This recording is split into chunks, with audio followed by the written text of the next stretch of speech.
When Jamal Carter clicked the interview link, he took a deep breath before turning on his camera. The room behind him was quiet, clean, and carefully chosen. Neutral war. No distractions. His resume lay printed on the desk, though he knew it by heart. Degrees? Certifications.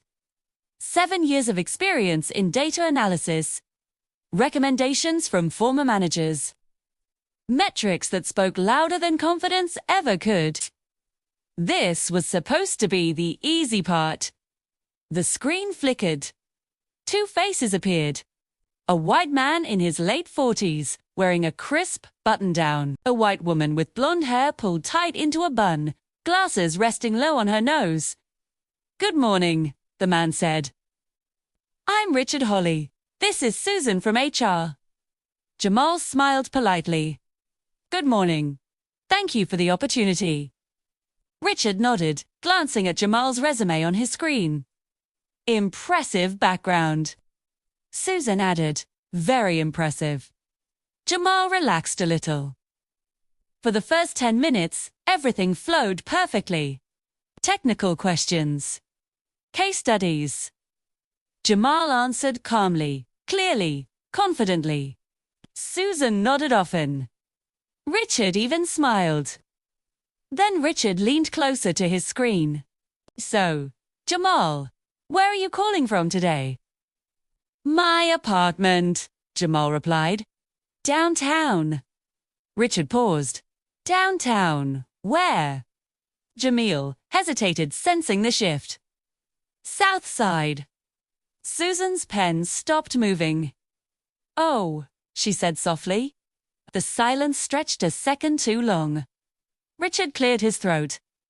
"And you said you worked at Linton Systems?" "Yes. For 4 years." Richard leaned back. "Interesting.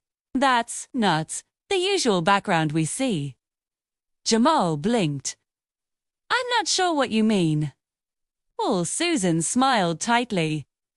"We just mean our team culture is very specific." Jamal kept his voice steady. "I adapt well to different environments." Richard nodded slowly, eyes drifting away from the screen. "Of course." The tone had changed. The questions shifted too. Less about skills. More about fit. About communication style. About handling pressure. Then Susan said it. "Well, Jamal, we'll get back to you." The call ended 30 seconds later. No feedback, no timeline. Just silence. 3 weeks passed. No email? No call. Jamal checked the job portal. Status: interview completed. He sent a polite follow-up. Nothing. Then, one night, while scrolling LinkedIn, he saw it. The same position, reposted, same description, same requirements. His chest tightened. He clicked the company page. A photo popped up from earlier that day. A group picture. 5 new hires. All white. Jamal stared at the screen longer than he meant to. Then he noticed something else. A comment under the post. "Congrats to our newest team member, Mark Wilson." Jamal's eyes narrowed. Mark Wilson. The name hit him like a memory trying to surface. He opened his email. Scrolled. Found it. 2 months ago, a resume Jamal had reviewed when he was consulting freelance. Same certifications. Less experience, same college. Lower GPA. Jamal's hands curled into fists. He didn't rage. He didn't post. He didn't confront. He investigated. Jamal logged into the interview platform. He remembered something. During the interview, Susan had said, "Just a reminder, this call may be recorded for training purposes." He'd barely noticed at the time. Now it mattered. He contacted customer support. Framed it carefully. "Hi, I recently interviewed with a company using your platform. I'd like a copy of my recorded interview if available. The response came 2 days later. We're sorry. That recording has been deleted. Jamal stared at the email. Deleted? He leaned back in his chair, heart pounding. They weren't careless. They were careful. Too careful. Jamal wasn't new to this. He'd seen it before. Subtle, clean, no slurs, no insults, just doors quietly closing. But this time, something was different. They had praised him. On record. Before seeing him. Before hearing his voice. Before asking where he lived. Before realizing he didn't look like what they expected, Jamal opened his laptop again. And smiled. 2 days later, Jamal attended a tech networking event downtown. Same company logo on the banner. Same Richard Holley laughing with a group of executives. Jamal adjusted his jacket and walked over. Richard froze when he saw him. Jamal, Richard said, forcing a smile. Didn't expect to see you here. Likewise, Jamal replied calmly. I wanted to follow up on the interview. Susan appeared beside Richard, eyes widening briefly before settling into professionalism. We said we'd get back to you, she said. And you didn't, Jamal replied. Richard's smile faded. We went in a different direction. A notice, Jamal said.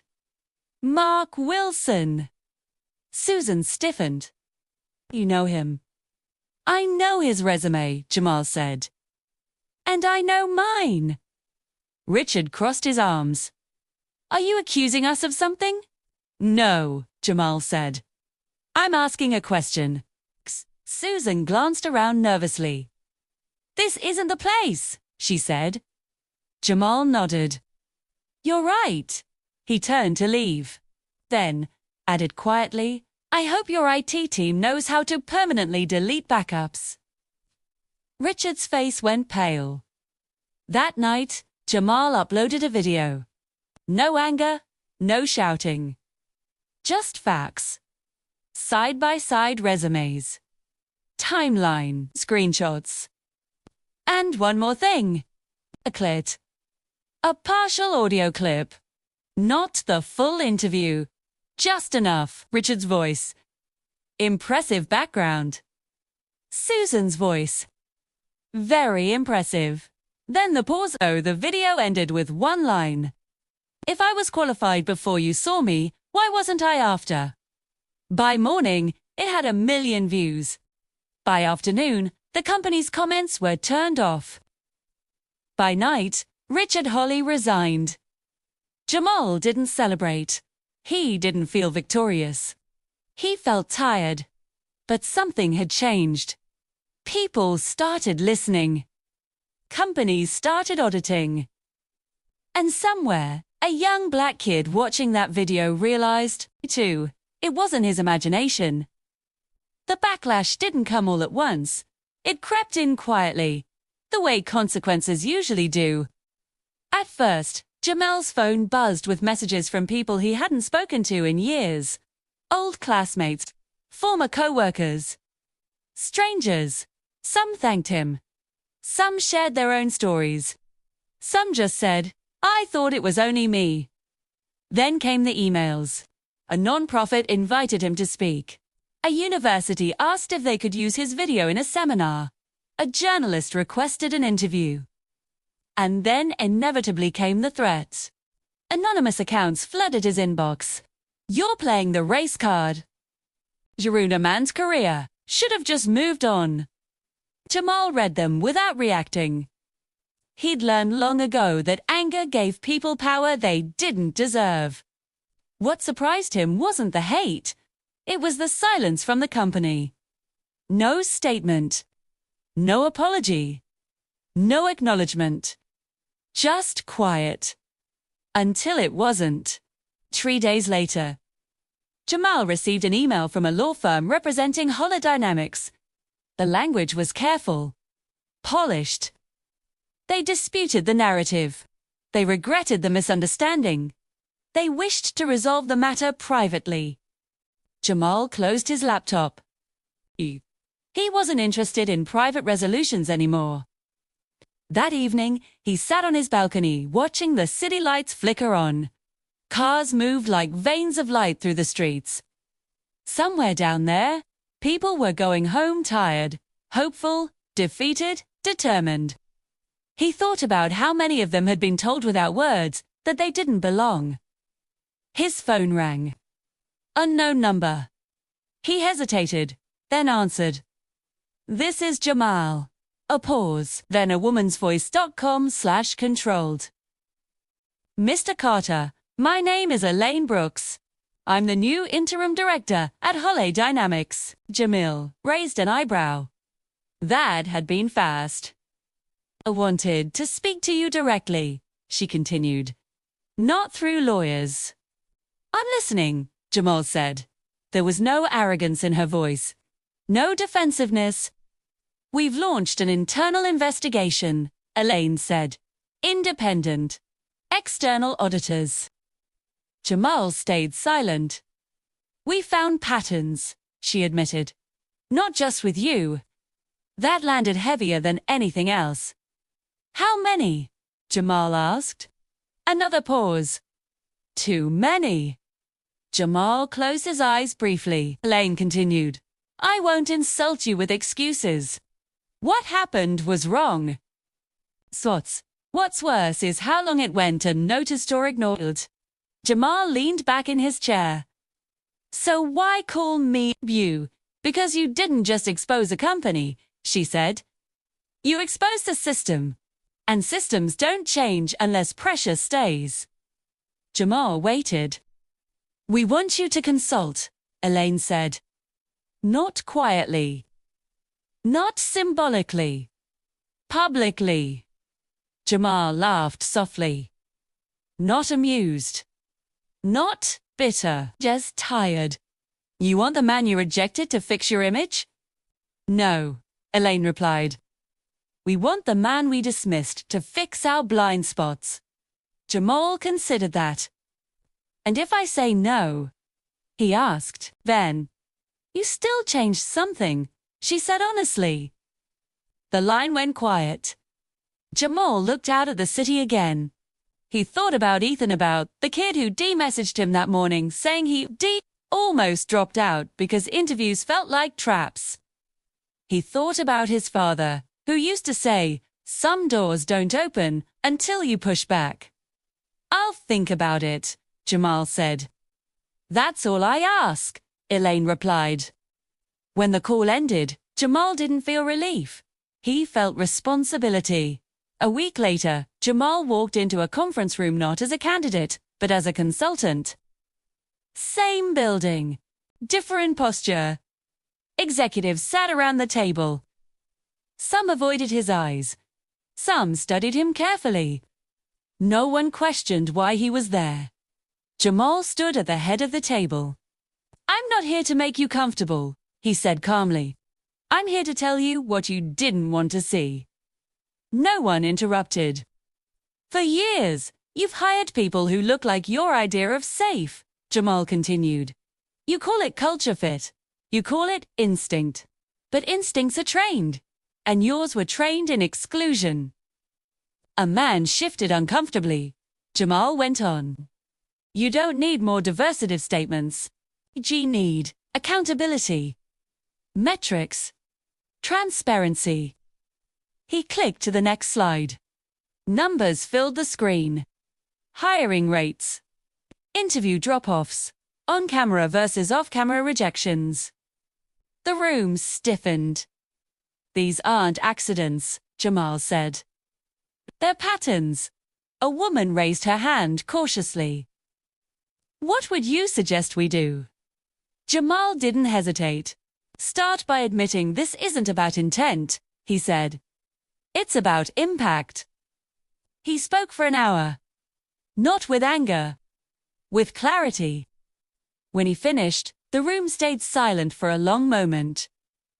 Then Elaine spoke. Thank you, Jamal. Nodded once. That night, Jamal posted again. Not another expose, just a message. Change doesn't happen because one video goes viral.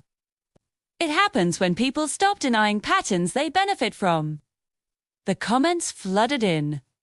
Some argued, some learned, some listened. And that was enough. Jamal shut his laptop and stood by the window. Tomorrow, there would be more work, more resistance, more moments where the truth made people uncomfortable. But tonight, he allowed himself one small satisfaction. He hadn't begged for a seat at the table. He'd flipped the table over and rebuilt it. And this time, no one could pretend they didn't see him. The weeks that followed didn't feel like victory. They felt like exposure.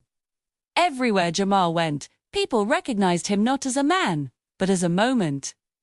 The guy from the video? The symbol. The headline. Some smiled too hard. Some watched him carefully, like he might explode into controversy at any second. At a coffee shop one morning, the barista hesitated before taking his order. Not fear. Not hostility. Something worse in certainty.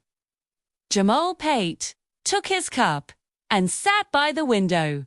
Chins, he realized, made people nervous. It forced them to question their reflexes. His consulting work with holodynamics expanded quickly. Other companies reached out. Some genuinely curious, others clearly afraid of being next. In one meeting, an executive leaned back in his chair and said, "So, how do we avoid ending up like them?" Jamal looked at him for a long second. "You don't avoid it," he said calmly. "You face it." The room went quiet. You faced the data. You faced the stories. You accept that discomfort isn't harm. That line followed him for days. Discomfort isn't harm. .2. That weekend, Jamal visited his mother. She watched him carefully as he talked, the way mothers do when they know their child is carrying more than he admits. "You look tired," she said. "I am," Jamal replied honestly. She nodded. "But you look straight." He smiled faintly. "I don't feel bent anymore." That night, lying awake, Jamal thought about the version of himself who had logged into that interview, hopeful, rehearsed, professional. The version who'd smiled into a camera only to feel invisible the moment it mattered. That man hadn't been weak. He'd been patient. Patience had finally run out. A month later, Holodynamics released their findings publicly. Numbers, admissions, commitments that couldn't be hidden behind. Marketing language. Some people praised it, others called it performative. Jamal didn't comment. He knew real change wouldn't trend. It would show up quietly when someone's tone didn't shift after a camera turned on. When a resume got a fair read. When doubt didn't automatically land on darker skin. One evening, Jamal received a message from a young woman. "I had my first interview today," she wrote. "I was scared the whole time. But they listened. I don't know if it was because of you, but thank you." Jamal stared at the screen longer than he meant to. He typed back slowly. "You deserved that long before me." He put his phone down and stepped outside. The city air was cool, honest. For the first time in a long while, Jamal didn't feel like he was pushing against a wall alone. He wasn't naive. He knew systems healed slowly, if at all. He knew backlash would return, louder and sharper. But he also knew this. Silence had protected the problem. And he was done being quiet. Somewhere, another interview was starting. Another camera was turning on. Another judgment was forming. And this time, someone would hesitate before letting bias speak. That was enough. For now,